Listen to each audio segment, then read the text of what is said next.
सत्ता में आगे बढ़ते हैं और आपको एक ऐसी जानकारी देते हैं जो अब ब्रेकिंग न्यूज़ से ज़्यादा सिर्फ एक नोटिफिकेशन है।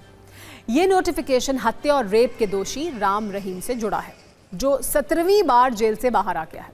और अब राम रहीम के लिए ये बहुत आम बात हो गई है। फिर से डेरा सच्चा सौदा के प्रमुख और रेपिस्ट राम रहीम को 21 दिन की फरलो मिल गई है।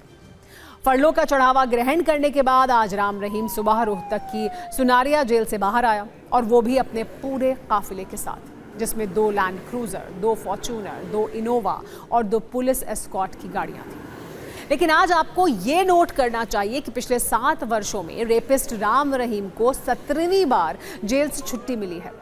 इसी साल जनवरी में उसे 40 दिन की पैरोल मिली थी, फिर 26 मई को 30 दिन की पैरोल मिली, जिसका पूरा होने के बाद 25 जून को ही वो सुनारिया जेल लौटा था। लेकिन आज फिर वो 21 दिनों के लिए जेल से आज़ाद है। सवाल सिस्टम पर है, आखिर राम रहीम पर किसकी कृपा बरस रही है? सरकारी जवाब यह है कि सब कुछ नियमों के अधीन हो रहा है, शायद हो भी रहा हो। लेकिन क्या ये कृपा किसी आकाम कैदी पर ऐसे ही बरसेगी? जिस तरह सिस्टम राम रहीम को पैरोल और फरलो देते देते नहीं थक रहा, जिस तरह राम रहीम ये सुख लेते लेते नहीं थक रहा, उसी तरह इस व्यवस्था पर उठने वाले सवाल भी नहीं थकेंगे। न्याय सबके लिए समान होना चाहिए और बिना कोई डिस्काउंट दिया जाना चाहिए।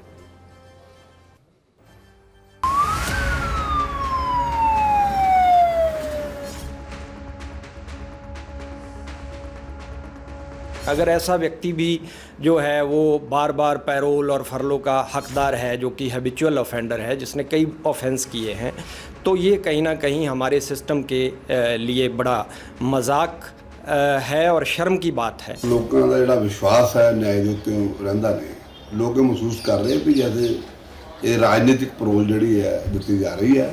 मेरे लिहाज ना तो इन्हें किसां दे भी तो बिल्कुल पैरोल नहीं होनी चाहिए और मुझे लगता है उच्च न्यायालय में अगे आना चाहिए। भारतीय प्रशासित राज्य सरकार वो इन सब कामों को करने और करवाने में माहिर है।